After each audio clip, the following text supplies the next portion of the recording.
Madre de las Angustias.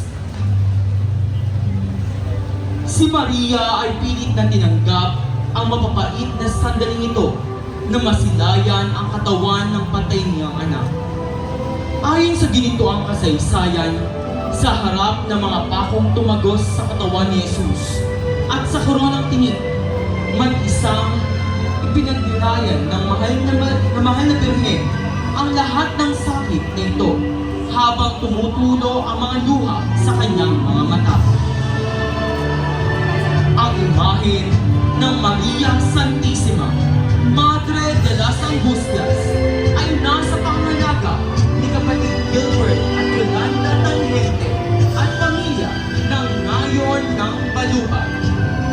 Maria Santissima, Madre de las Angustias, Ipanalangin